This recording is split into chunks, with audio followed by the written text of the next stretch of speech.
Welcome to the Cricket Board office. We're here to announce the final 14 players that will be representing our country in the ICC World Cricket League Division 4. Additionally, we have 3 practice games against Canada over the coming week. So it's been a bit of a longer journey than we like, but we're finally here, and I can confirm that OJ Pitcher will be the captain of Bermuda, Terran Frey is the vice captain, Trey Manders, Delray Rawlins, Dion Stovall, Danica Hoddes, Kamal Levrock, Brian Hall, Dean Miners, Stephen Brimmer, Greg Mabry, Jordan Da Silva, CJ Adderbridge and Jordan Smith.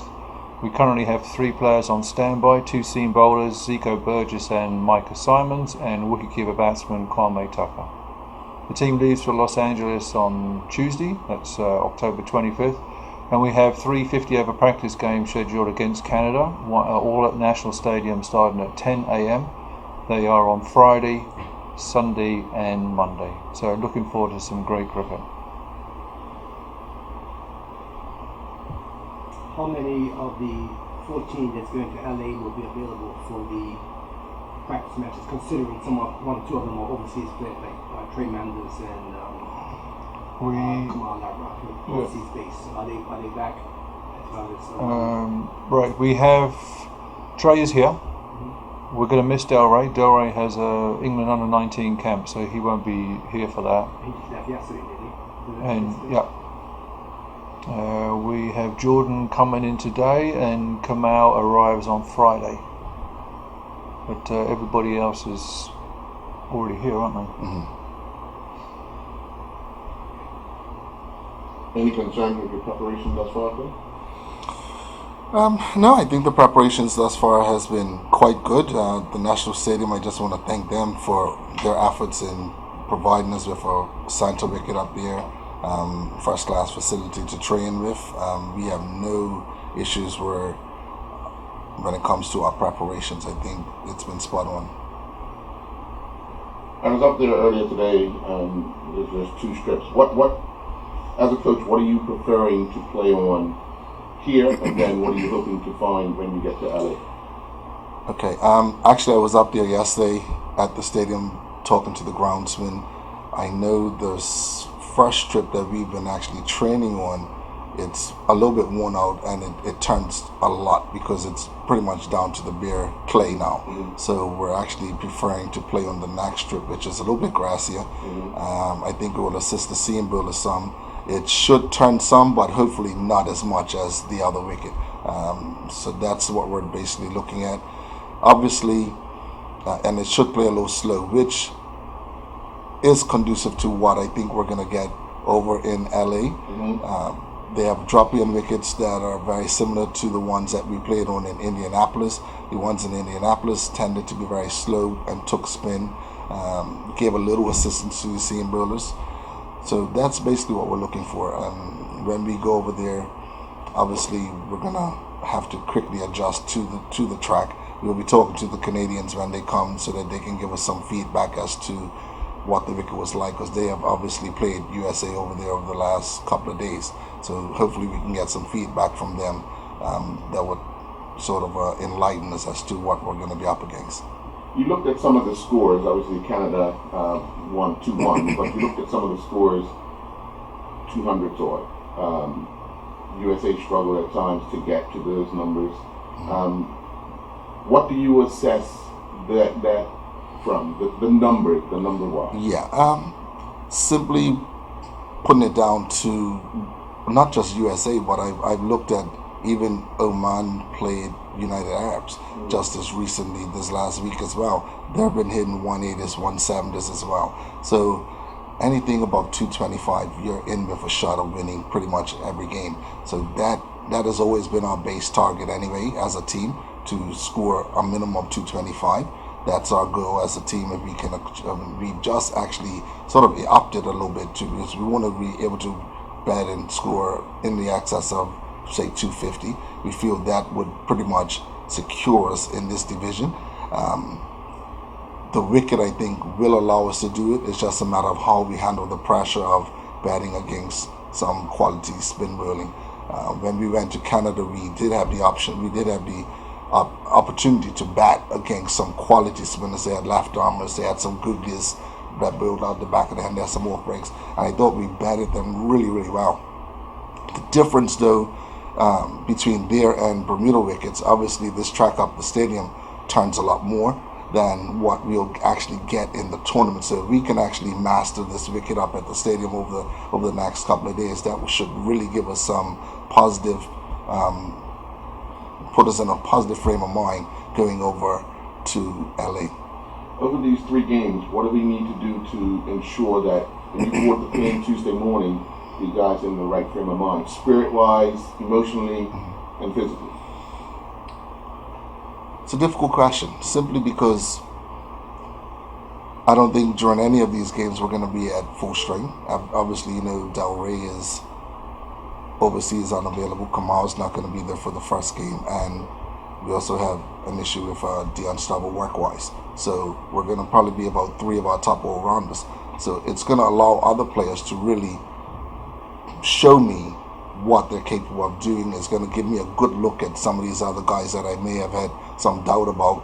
And at the end of the day, we're going to still go there and try to achieve the basics, because we do have goals that we want to achieve. Simple things like batting 50 overs, scoring 200 to 220. But up at the stadium again, a target, more realistic total at the stadium is probably about 180, 200 on that track. So those type of things, just looking to try to achieve certain things as a team that's going to put us in good stead for when we do go over to LA. No secret, it's been a challenge getting this team together. Well, finalizing the team. What has it been like for you? To be quite honest, every day it's been these last 3 weeks has just been mind-boggling. Trying to get it done. Obviously, we've had issues with players, with ICC and all that, and we've just had to stay patient. I just told the guys, don't worry about all that. That will take care of itself. Let's control the controllables. What can be controlled? Us training and preparing. And that's what I've told the players to do, and that's what I've had to do. Just control the controllables, At the end of the day, I'm glad that it's over there. I'm glad that it's settled now, and we can now focus on just playing cricket. As a former ICC exec, I can say that. The challenges that we faced off the field, what we're alluding to now, how did our status change, and what were the repercussions of it changing affect our players? Yeah, it wasn't so much that our status changed. There are rules for certain development events that are more stringent than global events. And I think what has been lost, and we've actually filed a notice with the ICC for these to be reviewed, is the original intent. So the ICC have rules for development events to help prevent countries from playing basically mercenaries that don't have an attachment to that country. So Italy is a fantastic example of flying in people from South Africa or Australia, and with no necessarily major connection to the country. And those rules there are to promote indigenous development, which is something obviously we're very good at. But one of the rules that's causing us unintended collateral damage, if you like, or grief, additional work we've been through, is that players have to demonstrate that they've played 3 seasons out of the last 5 in their domestic competition. As you know, a lot of players have a UK passport, they go away in school. Some players, we've got a lot of very young players, so it was like a black swan perfect storm in terms of the playing history and the regulations. And but overall, we put a lot of work in. There's been a lot of discussion, a lot of debate, and back and forth with the ICC. Unfortunately, Akira Bascom couldn't become eligible, but everyone else we did get over the line. So it certainly is time for those rules to be overhauled and make sure they're actually fulfilling the intention of the original ideas way back 10-15 years ago. So why is Akira not eligible? What's happened different? It's obviously competing abroad. Yeah, there's 2 elements to criteria, regulations on the ICC. You obviously need to be born. You can be born in a country, you can be a national of a country, or you can be a 4 or 7 year resident of a country to be eligible to play for your country. Once you get to Division 3 and lower, there are additional development criteria for you to demonstrate, and one is you had to have provided 100 days of cricket work in a country. The big one that we've been working on is you have to demonstrate that you've played in at least 50% of matches in 3 out of the last 5 years. So if you take a 19-year-old boy like CJ Adbridge, 5 years ago he would have been 14. He wouldn't be in the first pick for St David's first team. And of course, someone like him has been injured too. So establishing that track record is important. I guess the benefit for us is once you meet those criteria, then you don't have to reprove it. He basically just hasn't been playing enough domestic cricket, I guess, in a nutshell. Exactly, yeah. A lot of time, He most missed. of the time in England. Well, for CJ's example was more related to he was younger and then he was injured, and then with other players we have to be careful that they don't, not play enough in their own country to be eligible. We do have a lot of people overseas, and I think that's good for them in terms of their career development, their academic development, and their cricket development. But we need to, continue to stay on top of the regulations too. Okay, ideal. When you play your first match in the Division 4, what lay out your top 6 batsmen that you want to address, a target, because you need to lay a foundation. And who would those? Of course. Without going into giving too much away. They don't have to be in order. Right. Yeah. I'm looking at guys like OJ, Taryn, Trey, Dion. What's that, 4? Yeah. Probably.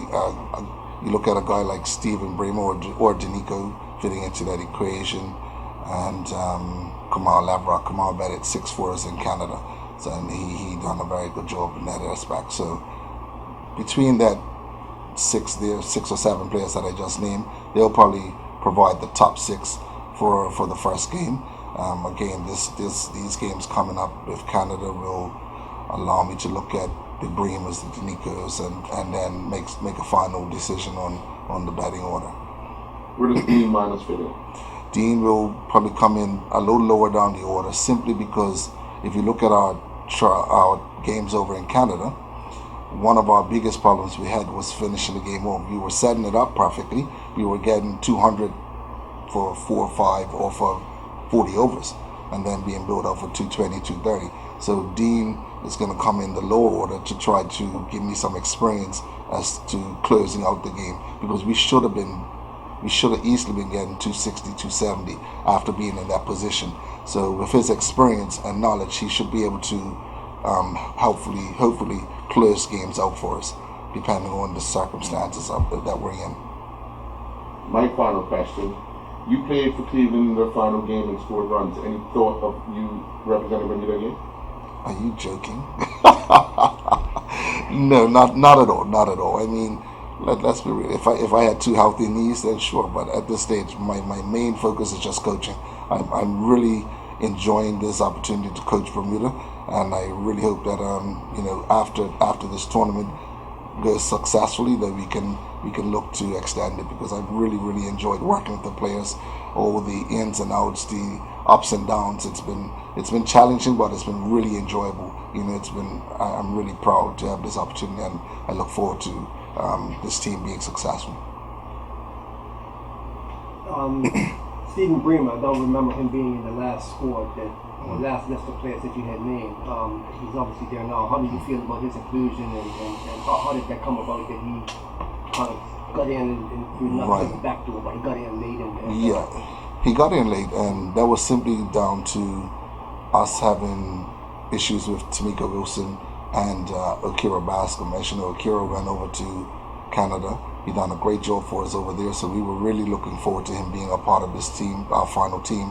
But due to regulations, that hindered him from being a part of it, and we had to call in 2 actual keepers, one being Dean, and we had to find a second keeper to come on board.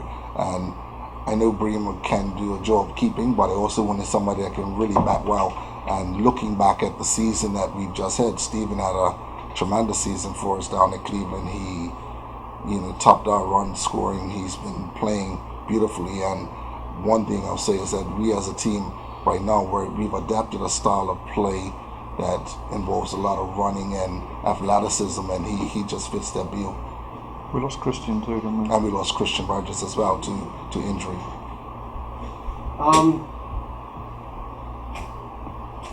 In light of the report that we did on Dean getting included in the score, what sort of reaction have you had since that story has come out? What sort of reaction have you had from people that you see out about in terms of criticism? Maybe people saying, "Hey, yeah, you got to do what you got to do." I don't know what sort of reaction. I mean, you got a little bit of both. People understand the circumstance that we've been put in, and I mean, they're appreciative that he's at least answered the bill. Dean has come on board, and if you would have watched him last night at training session, he adds another dimension to it. He's very enthusiastic, and the players feed off of him. So by including him, we're not losing anything.